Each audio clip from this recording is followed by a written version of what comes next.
Hello everyone, welcome back to my channel, and in today's video we'll be talking about the top 12 reads of the year. As in my top 12 reads of the year.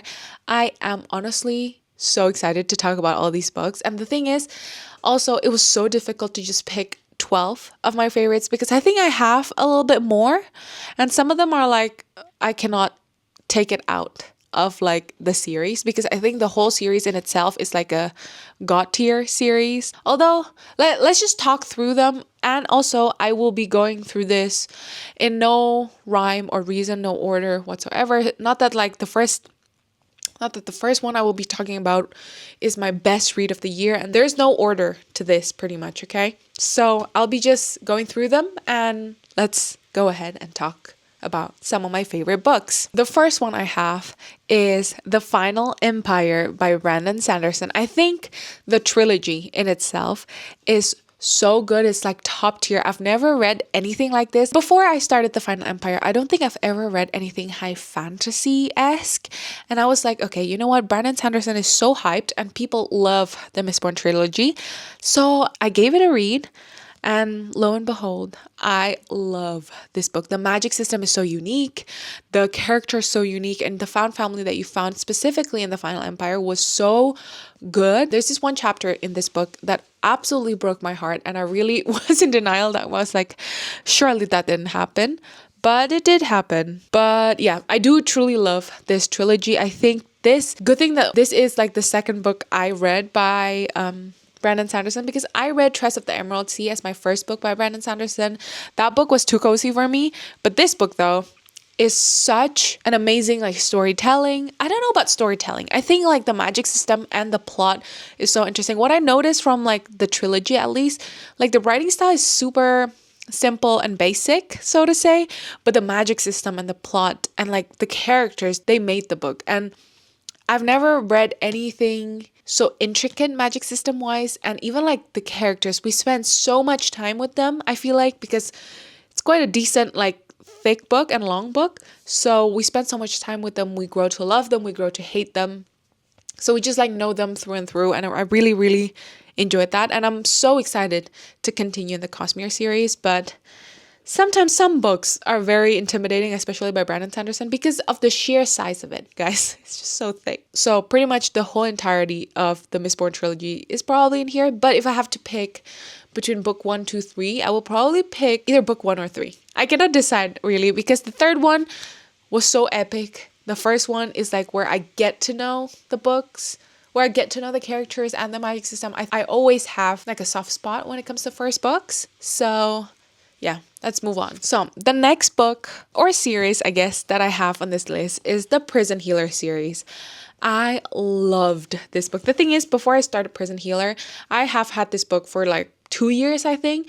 And I was like, oh, the cover is so not intriguing to me at that moment, like to read. I find the cover fine, but it was more like, oh, I don't think that's what I'm looking for. And then one day I was just like, you know what? Let's pick it up. What's the harm in picking up that book? Absolutely one of my favorite series of all time. I think a lot of people say it's quite boring. Not a lot of things are happening, but I am a slow burn girly through and through. I love when things are slow and like, of course, not cozy fantasy, like slow as in things are happening, but I'm really good with like holding on when it comes to slow burn, like romance or fantasy, but not necessarily when it's cozy and there's no stakes in anywhere, if you know what I mean. But I truly love our characters here. I love Kiva. She's such a good, strong main character. And I do love the romance in this. They have not even kissed or hold hands in the first book, guys. Like, that is the standard for a slow burn. I feel like nowadays people are like 300-page long book, whatever, and then like page 100, which is like a third in, and they already like in love. And people are like, oh, that was such a slow burn. No, guys, slow burn is like you have to wait for the third book for it to be epic. Because even like in the second book, it was like 1 chapter, 2 chapters max when they're like in love. And then things started to happen again. And things went downhill after that. And we get it resolved, I think, in the last 50 pages of Blood Trader. Although I know some people would like to spend them more in love for quite a while. But I think that's just how I like my slow burn books. But yeah, I do truly love this trilogy. So that's why I didn't pick one book. It's just like a whole series pretty much. Moving on to the next book I have is Shield and Sparrows. No, Shield of Sparrows by Daphne Perry. I have not read anything by Daphne Perry, although now I really want to. I'm going to start the Indigo Ridge, I think, soon, which is like the Edens series, if I'm not wrong. I think that's like contemporary romance, like mystery romance. But this one is a full-on romantasy. I love the magic system and I love our main characters. I love their romance, guys, and I think I also do love the plot.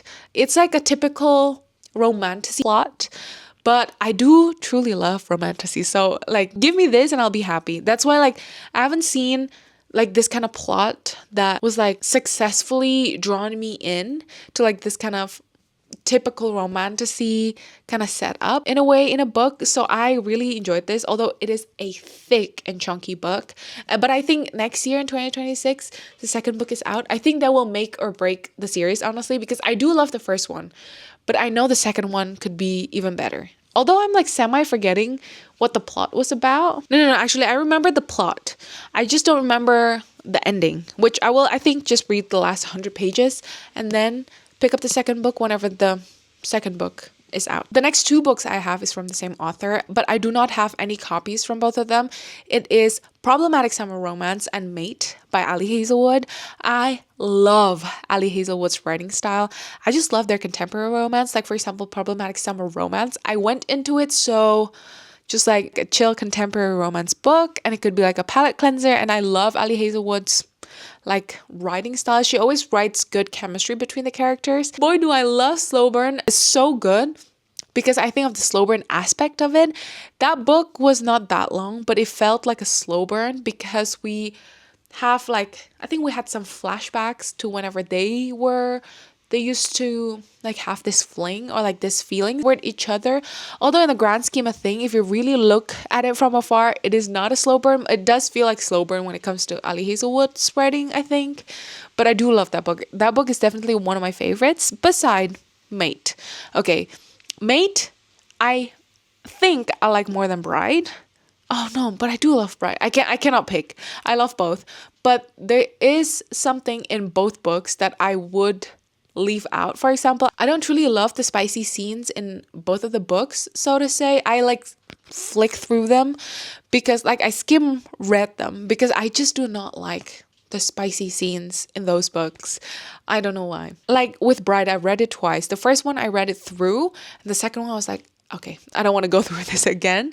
And by Mate, I was like, okay, if I'm not enjoying this bit, then I'm not gonna read it. Although I did read, but just like very fast and skim through it a little bit. But I do love the paranormal aspect of the book. I think she would write such a good romantasy, which technically, like a paranormal book is a fantasy book, but I think she would eat in the romantasy genre, like more like heavy fantasy, you know, in a way. Because I feel like the only thing that is different, like magic system wise, to Mate and Bride and normal contemporary romance is that they're vampires and werewolves, and we're pretty familiar, I guess, with vampires and werewolves, so it's not like a heavy magic system. But I think she would eat in writing like a heavier magic system fantasy book.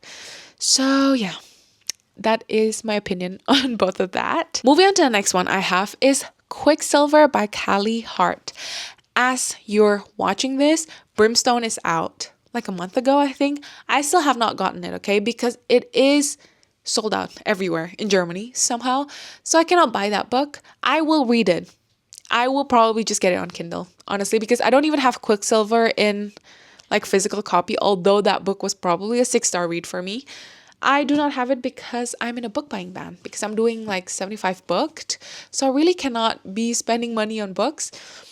So that's why I haven't bought it. But the second I'm out of this book buying ban, I will buy a copy of Quicksilver.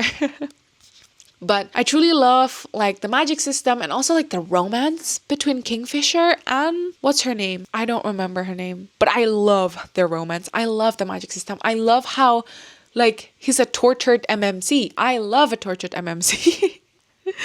Moving on to the next one. I do have the book actually over here. It is Rewind It Back by Liz Tomford. This is the last book in the Windy City series, and I think this might be my favorite one of the 5. I think it's hard to compete to caught up and play along because they're so good. But I think, okay, my favorite might be Caught Up and then Rewind It Back. But with Rewind It Back, it's like Second Chance Romance is so slow burn. And the thing is, this guy, like the main character of this, the MMC, has been teased that he was single and painfully single from the beginning of the book. So you know that, like, whenever he does get his moment, it will be epic. But this is so much more than I would ever expect. I love this. I definitely want to do a reread sometime soon. I haven't read any sports romance in a while, but I do maybe want to pick this up again, like reread it soon.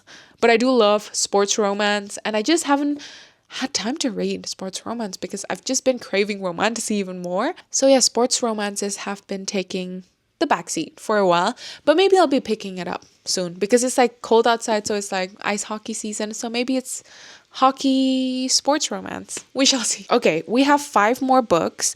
The next one I have is over here, which is Twilight. I don't think this is a surprise to anyone. I have not read Twilight. Whenever I was young, I read this. I had the best experience, although I have watched the movie like over 10 times probably. I just love how it's different enough, but it's also similar enough that it's like comfy for me because again, I watched this growing up. I think that's the difference with like all the children's books that I'm reading right now. It doesn't hit as hard because I did not read it whenever I was younger. I just read it now. So like the connection is not, the nostalgia is not there. But with Twilight, I know this is such a biased rating. It probably doesn't deserve 5-star, but because of the nostalgia, it is 5-star. And look at the tab. I love this book. Like I even annotated it. And on the first page, I put my favorite sticker. Look, the sparkly sticker of Edward Cullen. Yeah, I do love Twilight so much. Moving on to the next one, I have The Women by Kristen Hanna. This is the first book I have ever read by Kristen Hanna. I just love how it touches on so many like important topics that we should know, that we like, I don't know, it touches on so many topics that are so difficult to talk about, but I think Kristen Hanna like put it into words in such a way that it makes you feel as well. It makes you like understand what they're going through. Obviously, you cannot really understand what it feels like to be a war veteran. Her life afterwards, I hate that people are diminishing her experiences, but I truly love how this portrays, obviously probably not all, what it feels like to be in a war or to be a war veteran, but I feel like it probably puts it into words better than most people could, I think, because it's such a difficult thing to talk about. But I really, really, truly love Kristen Hanna's writing style. Look at the tab. I have like specific color for specific things.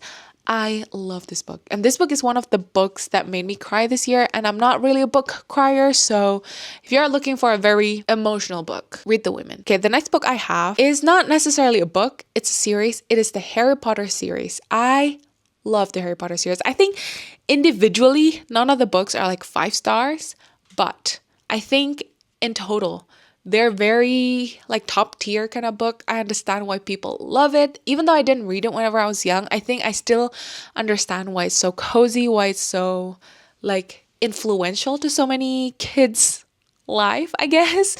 I feel like it's so interesting what they do, and it's so like the magic system is quite interesting as well. I'm just reading the book because I want to know what it feels like to read it. I know so many people are obsessed with the series, so I thought, oh, you know what, it's time for me to pick it up. And I truly do love all 7 books in its own way, so to say. But if I have to choose my favorite book, it would probably either the first one or The Prisoner of Azkaban. I don't know why, I just love Prisoner of Azkaban because Sirius Black. The first one because it's the first time we experience the world. I'm always like that with first books. So yeah, that is that. Moving on to the second one, I have The Favorites by Lane Fargo.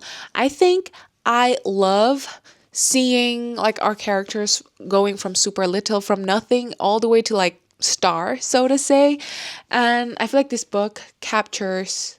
Oh, it's a signed copy. I didn't know that. I got gifted this, guys. It is apparently a signed copy. Oh, true, it is a signed copy. Nice. It is a signed copy. Yeah, I just really, really love how you love your characters and you hate them because of all the things that they're doing to each other, because we're following like a set of character. And what's their name? Katarina Shaw and Heath. I just love how dramatic this book is and how it's like such Hollywood kind of thing, although it is we're following, like, this is like a sport kind of fiction, and they are Olympic skater. I think it's called ice dancer or something, which is different from figure skating. I think it is really interesting, and I feel like if you love anything by Taylor Jenkins Reid and the Hollywood series, like the 4 books, I think you will absolutely adore this. And I just love how they're so difficult towards each other. There you go. If you are looking for something like Hollywoody and just like more drama, more fame, you will definitely love this one. Moving on to the next series. This is the last book I'll be talking about. This is the 12th spot, as in no order. So I cannot choose, okay, between this 12, which one's my favorite.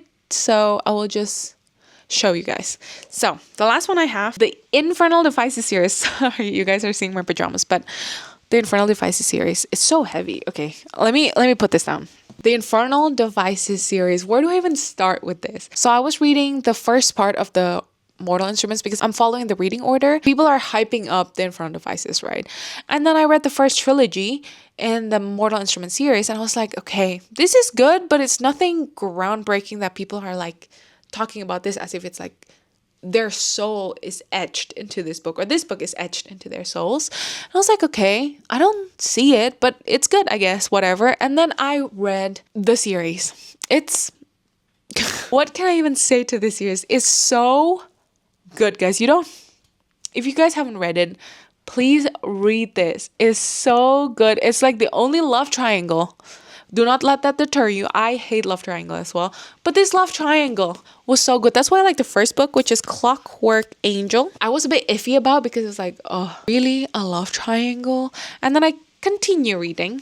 I finished the first book and I was like, oh, that was epic. And then I read Clockwork Prince. Loved it. But my favorite, I think, is Clockwork Princess. I think it's a lot of people's favorites as well. Although if you love Gem or Will, I think you can love the other one more over the other. But I think I'm a Will girly. Am I a Will girly or Gem? Maybe I spoke too soon though. I don't know, guys. I don't want to spoil anything, but I am both girly. Let's just say it like that. But yeah, that is all the books that I love and I read this year. And I hope after filming this video, I will find more of my favorites, because I think this year is probably the year where I found least amount of 5 stars or 6 stars mainly. So yeah, I really hope that next year I could read more books that I like more somehow, because I feel like it's so, I don't know why I couldn't find so many this year. Could be that my taste is different or developing, whatever it is. I still need to figure out what I truly love. I know I love romance, I know I love fantasy, but some romanticies just I'm quite indifferent about. So we shall see. That's a problem for another day. But yeah, that is pretty much it for this video. Thank you guys so much for watching. Let me know down below some of your favorite books of the year that I still need to pick up, because apparently I have not picked them up. So yeah, let me know down below what your favorites are. And if you have read any of these, are they your favorite too? Or if not, tell me why. Maybe I just want to understand. But yeah, thank you guys so much for watching. I hope you guys have a wonderful rest of your day and stay warm inside. I will catch you in my next one. Goodbye.